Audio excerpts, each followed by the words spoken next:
Once again, good morning to all of you boys and girls. We move to the functions of blood now. I have noted it down in the form of points. We will take one by one. The first one is this: it provides nutrients. Nutrients in the form of glucose, smaller proteins, mineral ions and others. Bigger proteins and fats are transported via lymph. We'll take the lymph after this. Second point is this: it maintains the turgidity, that means the cell shape. Okay, so water moves in, there is exchange of mineral ions across the membrane by which the shape of the cell is maintained of the RBCs. For diffusion of the gases, this is needed.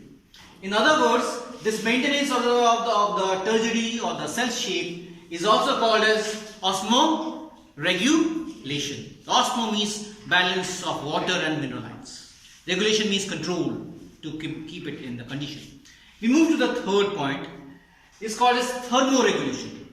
The word thermo means heat. Regulation means once again control. That means to maintain the internal body temperature of human beings, which is how much?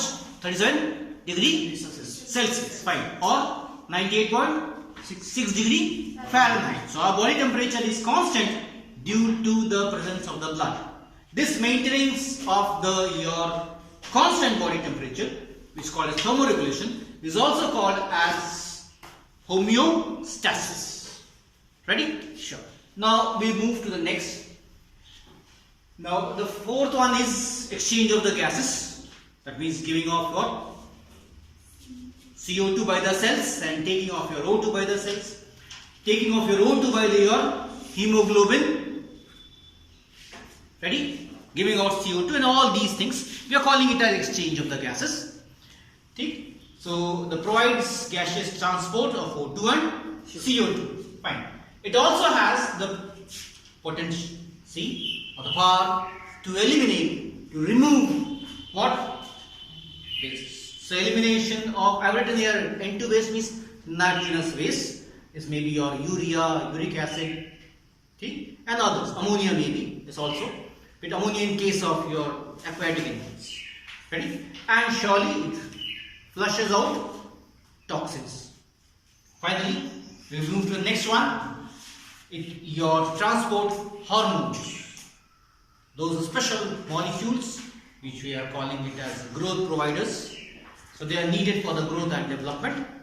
The hormones are produced by the endocrine glands of the endocrine system.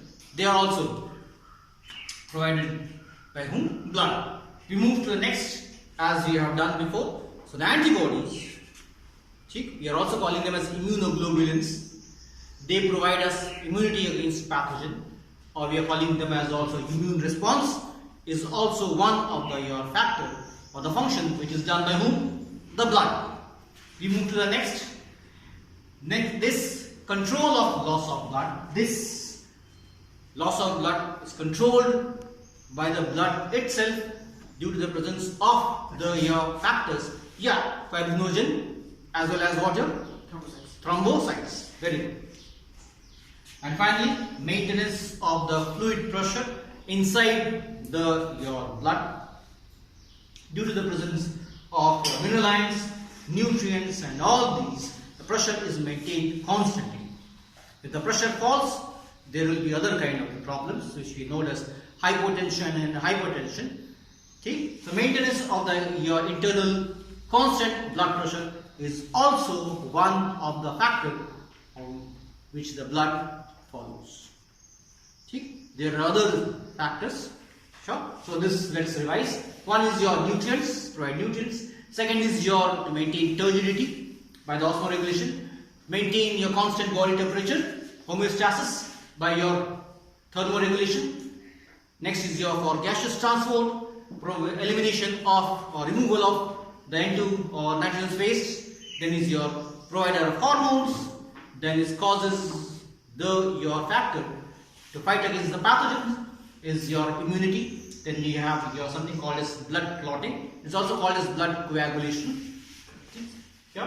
Done by your platelets and your fibrinogen, and finally maintenance of your fluid pressure or the blood pressure inside us. Could you all understand? Okay, thank you.